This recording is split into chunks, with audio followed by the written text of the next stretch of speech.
There's something in the sky that's really bright and it's drying all the rain off me. I'm just not used to that in Warrington.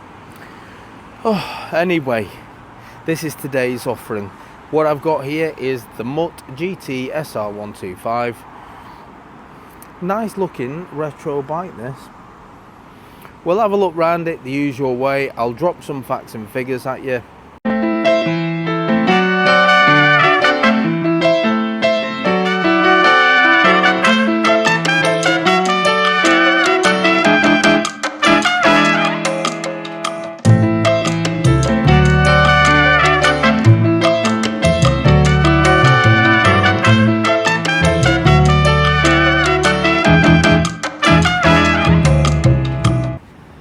Nice. So what draws the eye?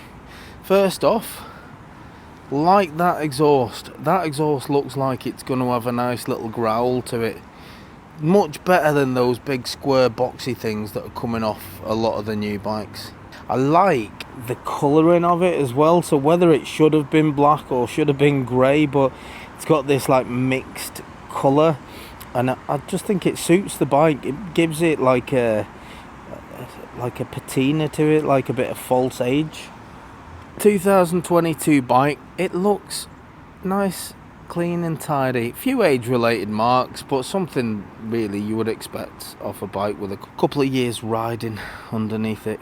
Lovely spoked wheels front and back, chain drive, dual shocks at the back, nice bench seat, again very scrambler like. Feels quite hard, a bit of cushion to it, but it's quite narrow as well. So again, we'll see if that's comfortable when I take it for a test ride. Like that as well. Yeah, nice little look that. LED headlight at the front, quite a lot there. Wouldn't quite call it a hardcore off-roader, but it's definitely a scrambler type bike. Rear pegs for the passenger. And you've got a nice solid grab handle as well, should you want to take anybody on the back. 15 litres. So being a 125, I'd like to think it's one that's going to get well over 100 miles per gallon. So 15 litres, get a fair distance with that amount. Buttons.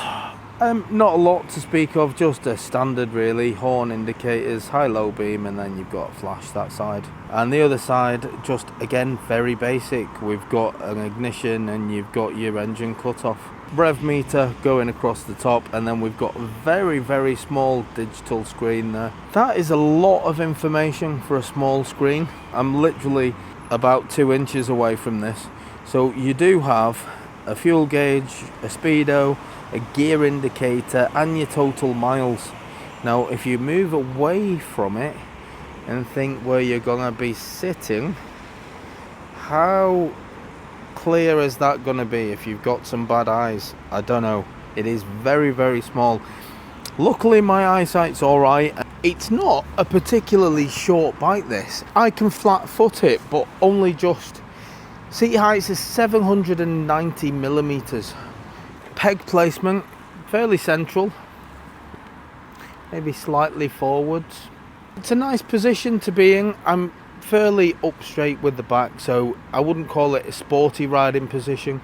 It's got a top speed of 60 miles an hour, that's what they're claiming. So whether or not it can do that, I may well just take it to a national speed limit road, give it a bit of a blitz down there. We'll see if it can get to the magic 60.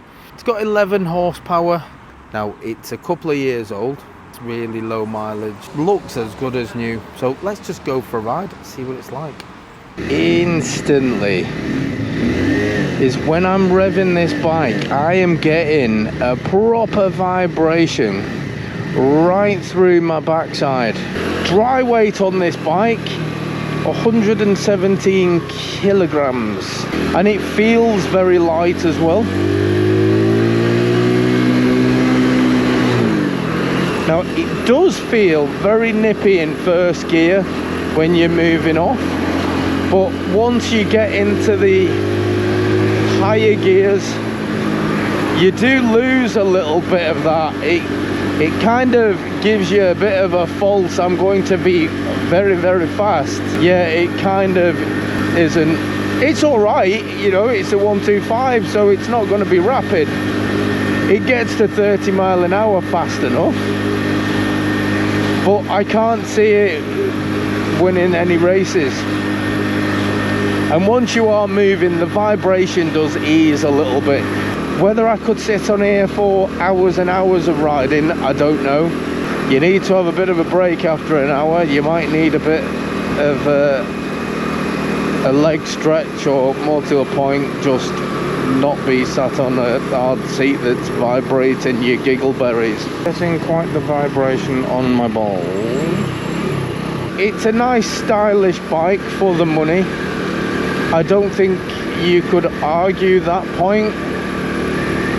However, it's not particularly quick. It gives you a false sense of it's gonna be quick, because in first gear it takes off quite quickly, but then as you go through the gears it just seems to struggle a little bit.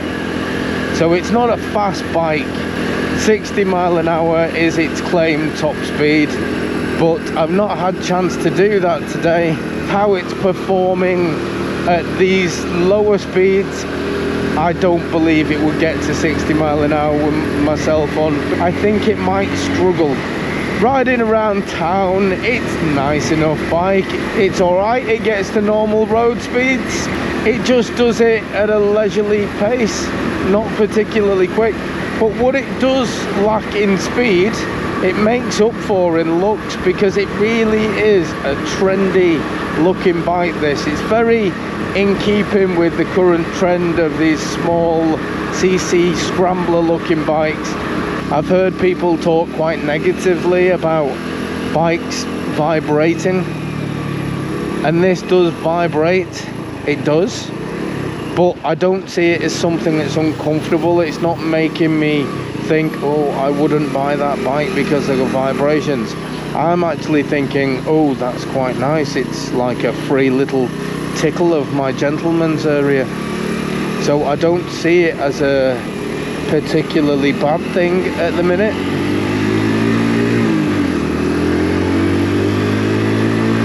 I actually like it on my Vosges as well, like a free bum massage. In first gear it seems to just take off and you think, oh, this is going to be quick, and then you go into second and you give it a little bit and it increases speed, but it's not living up to the promise that it first gave me in first gear. It's alright. I'm not going to say it's any better than just alright, because I don't think it is. It's just alright, and if it rode as nice as it looked, then I would be saying better than alright. I wouldn't buy this personally. I love the look of it. I'd love to look at it, you know, I'd have it as an ornament. But riding wise, it just feels a little bit tractor-like, and I've never really experienced that from a 125 before. Just feels a little bit of a chugger rather than something that's loads and loads of fun. Yeah, it's a bit of an old chugger, which is a shame really, because it looks so good. I thought it was going to be so much nicer than it actually is. So it's a shame. Very quickly summarize the MUTT GT SR 125 or GT 125 SR, I don't know. There's lots of letters there meshed together, but if I was to summarize this bike, I would say it looks lovely. It goes through the gears nicely. Speed wise, it's all right. It's a bit tractor like in how it rides. There's a little bit of vibration, there's a little bit of chugging with it, but dare I say it, I'm not a fan. I'm going to say it, I'm not a fan of this bike. I don't know what it is. I think it might be the tractorness of how it rides. As a commuter, as what I would say 125s are brilliant at, comfortable, cheap bikes to ride around on. No, I would say there's a lot better out there. It's just not floating my boat today. Quite sad really, because I love the looks of it. Oh, I'm just not feeling it. I'm not feeling it. The spec sheet promised a lot. It's just a bit of a chugger. I can't say much more than that. I do need to get off it and rest my backside, because my backside has been vibrating for all of the time I've been out on it. So whilst it started off nice, I feel like all my fillings have loosened in my mouth. I'm going to go in, get a coffee, and then probably book a dentist appointment to get all my fillings put back in. But that's going to do me. It was worth a try to see what it was like, but now I have, yeah, I've got to say, actually disappointed. Not a bike that floats my boat. It might float yours, and if it does, it's for sale at Into Moto, so get on to those guys if you're interested. And that's going to do me. Kind of an uneventful end. I'm going to go and get a brew.